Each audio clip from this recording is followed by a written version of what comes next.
देखिए, तमाम चर्चाओं के बाद जो है बिल में संशोधन हो ही गया और बता दें कि इससे केंद्र सरकार बहुत ही खुश है, लेकिन वही अगर देखा जाए तो विपक्ष के जितना भी नेता है अभी भी ताल ठोक रहे हैं। कैसे देख रहे हैं?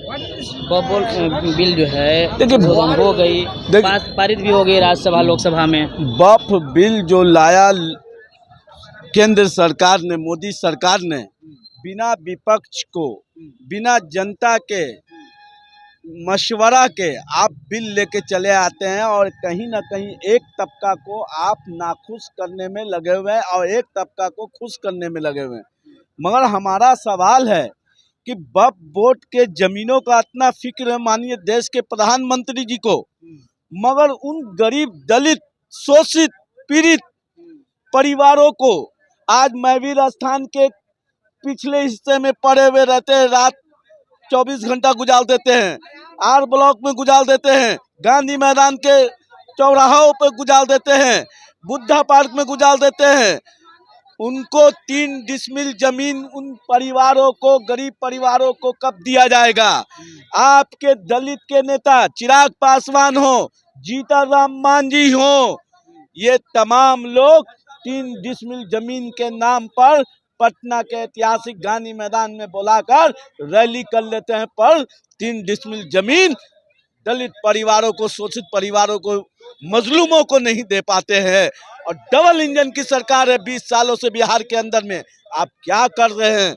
लोग तो आपसे पूछेगा। आपने नोटबंदी 8 नवंबर के दिन लाया था, नोटबंदी आप लाया था लोगों को बिना बताए। आपने कहा कि जाली नोट का जो हेर फेर हो रहा है वो बंद होगा, जो आतंकवादी गतिविधि में पैसा का उपयोग किया जाता है वो काला बाजारी बंद होगा। आज काला बाजारी कहाँ बंद हुआ? मैं पूछना चाहता हूँ, देश के प्रधानमंत्री जी से पूछना चाहते हैं कि आतंकवादी गतिविधि हमारे भारत में पुलवामा जैसे अटैक से ये साबित हो जाता है कि आप नापाक सरकार अब तक भारत में बनी है। हम पूछना चाहते हैं कि 18% GST आपने लाया, कॉपी किताब, दूध, दही, यहाँ तक कफन को भी आपने नहीं छोड़ा। मैं पूछना चाहता हूँ देश के प्रधानमंत्री जी से कि 2014 में सबका साथ सबका विकास का नारा देकर, विश्वास जताकर आप भारत में आए थे, 2 करोड़ नौकरी देंगे युवाओं को, हर नागरिक के खाते में 15-15 लाख रुपए जाएगा और स्विस बैंक में काला धन वो वापस आएगा। मगर वापस आने के बजाय लोग यहाँ से लेकर रफू चक्कर होते रह गए। विजय माल्या के रूप में, चौकसी मोदी के रूप में, ये तमाम लोग हमारे भारत से जाते गए। ये किस दिशा में आप देश ले जाना चाहते हैं? आपको अभी भी वक्त है। 2 राज्यसभा आप चलाते हैं, कानून पारित करने के लिए 2 बजे रात तक संसद चलता है, मगर गरीबों का प्यास कब बुझेगा? बेरोजगारी का आलम कब मिटेगा? उसके लिए आप बहस नहीं करते हैं।